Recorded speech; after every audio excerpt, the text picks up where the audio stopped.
didn't expect to speak in such a big hall, and I thought I'd be speaking in the room upstairs, but I'm happy to be here and happy to be with you today. So I think Sam has already mentioned or said what I'm going to speak about, which is a brand success narrative. And here we're looking at the opportunity for empathy.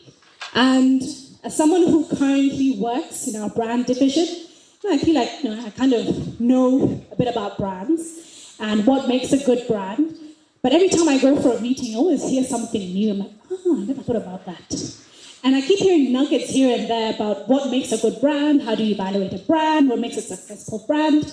And today I'm going to kind of help you put that information that you know and those tidbits that you know into 3 concise pillars or keys, as we call them, that can actually help you build successful brands. So what I'm saying today may not be very new, but I want us to just kind of make it simple. The number 3 is something that's easy for us to remember. 3 things that are easy to remember, and hopefully help you build successful brands.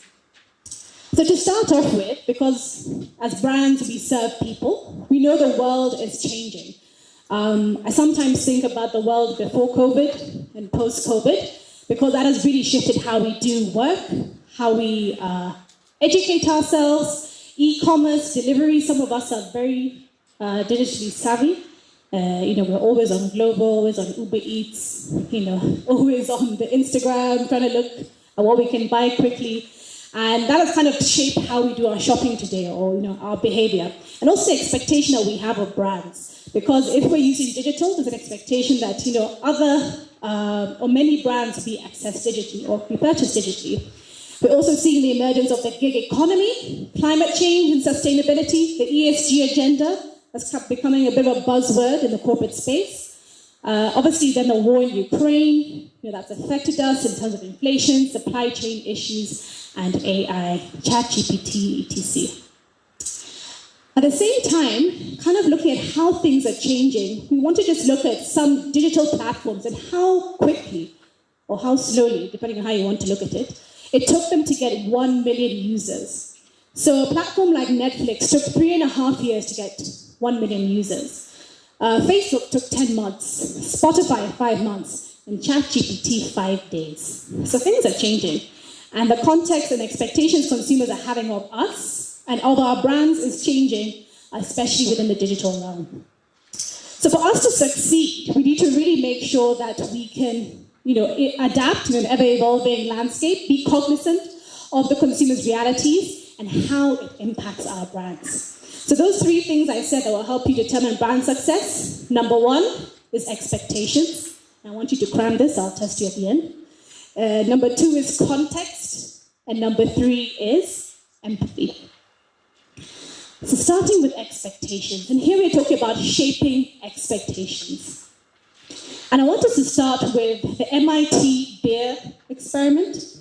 And in a blind test, consumers were asked to choose which beer they preferred. It's a blind test, so just given 2 mugs, mug A and mug B. So mug A had a regular brew, and mug B had a regular brew plus vinegar. And in determining which one they preferred, 30% preferred B. Maybe you guys in EABL, you can tell us, does vinegar make beer better? I don't know. But 30% prefer beer. Now, in a second test, this was not a blind test, but the beer mugs were actually labeled. Beer A was labeled regular brew, and beer B was labeled MIT special brew. It's the same concoction. All we've done is change the name. And 59% said, we prefer B. That is what? 29% more than those who did not know what it was called, or the beer was not actually labeled. So that's something, right? The power of a brand. And then in test number 3, same situation as test number 2. It was labeled regular beer and MIT special brew, but as soon as they tasted it, it was actually, by the way, mug B is actually just regular brew plus vinegar. So instead of 59%, we got 52%, right? So they had an expectation in their mind, MIT, special beer brew. I mean, that's what we're trying to do with brands. We're trying to set expectations so people value our product a bit more. And that's really the first thing. We're talking about shaping expectations.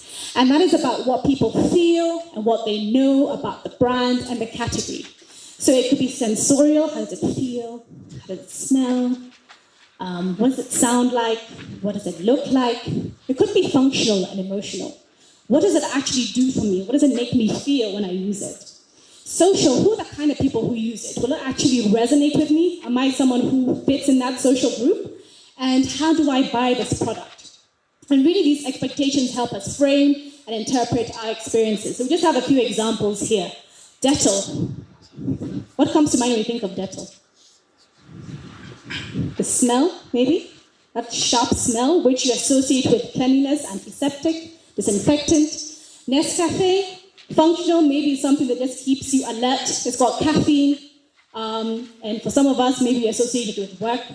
Social, Apple. People who buy Apple products have a certain kind of, you feel some type of way. It seems kind of special. And then global, looking at how we shop online. So by carefully shaping expectations, it actually helps consumers choose our brand. Again, this is something we know. In a shelf of soda cans, we're able to find Coca-Cola very easily because it has really set our expectations of what it should look like, and it's setting our mindset very clearly. We also think that bottle of, I don't know if it's a red thing, no. The bottle of wine over there, we think that at the top will taste better than the one at the bottom. And you find that it actually does. Our brain anticipates every fragment of sight, sound, smell, taste, and touch. So by setting those expectations, we can actually have an effect physiologically on the consumer so that they experience what we want them to experience. Thinking now on the emotional side, people think they'll look good wearing designer brands, so Gucci, for example, or carrying an iPhone. And by feeling this, these emotions are the constructions of your world. So we set heuristics. We set, expectations for brand. Is what we do. We set our brand architecture. Well, this is our tone of voice. This is how we advertise, etc. So we're setting these expectations, and we're making sure that people can help find us, when they want to, and also we can enhance the experience of using everyday products in the way we brand. So that's something we know, right? So let's go into the second pillar, context. So, if we're thinking about what we've basically described a brand, we've then been told that brands can be measured through a combination of rational and emotional associations, right? But is that really the full story? We've also been told that brands need to be meaningfully different, mentally and physically available and loved.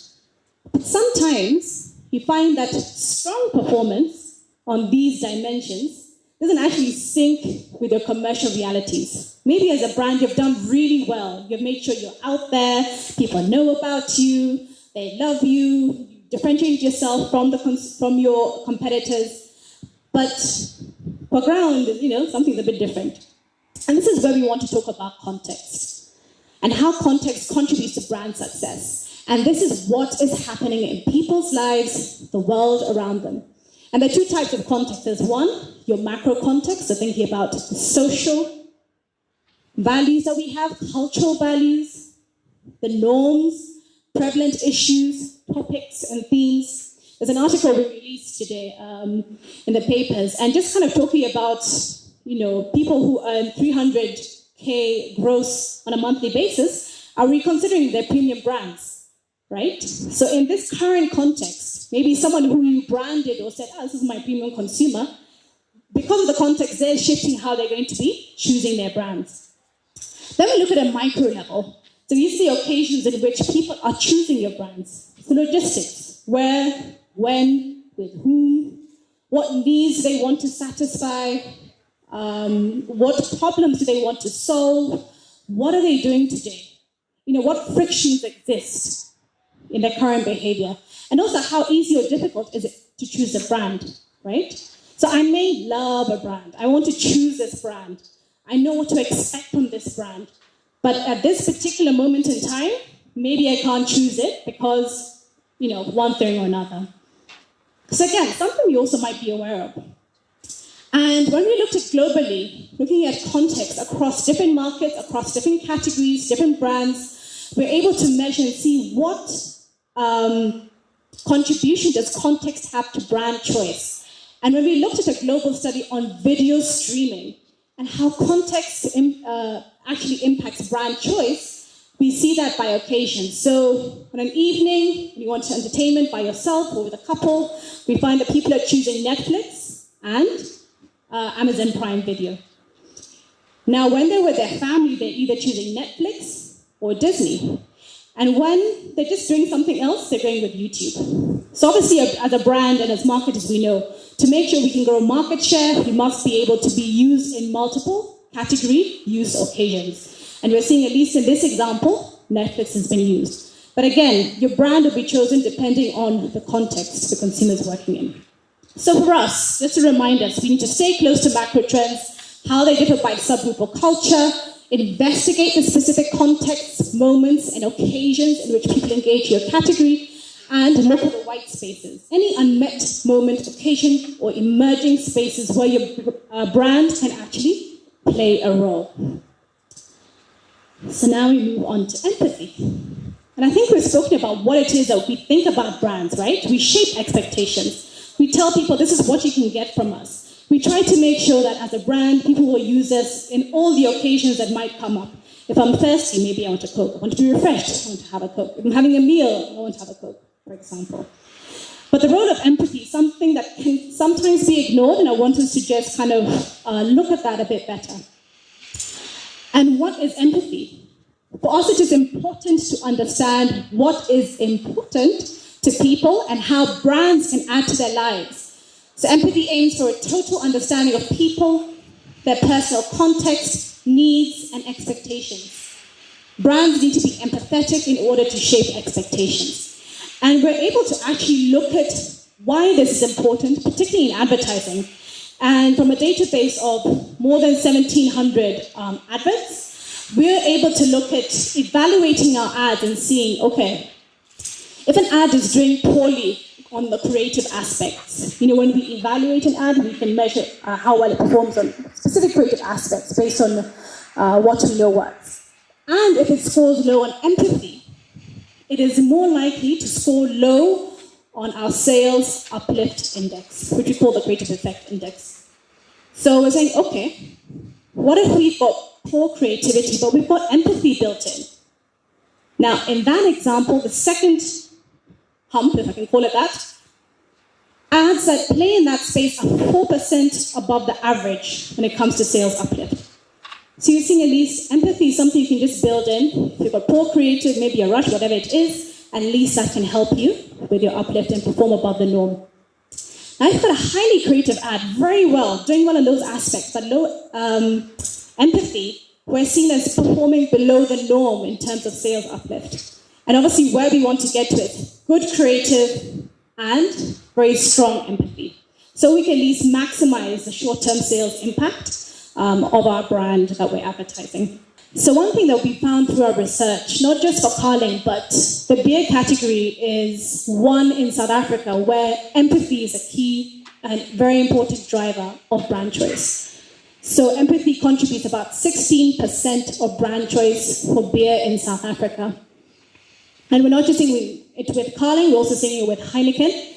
And obviously this now kind of gets brands to understand this is the community, this is the context, these are the people I'm speaking to. How do I make sure I build that in to my narrative, knowing how important empathy is to the category, to the beer category. And really just to summarize, we've spoken about the 3 elements that make up brand success or can unlock brand success. Expectations is what we do. We set expectations and it's the foundation of building any brand. Context, however, looking at studies we've done across multiple markets, categories, brands, actually forms about 52% of brand choice.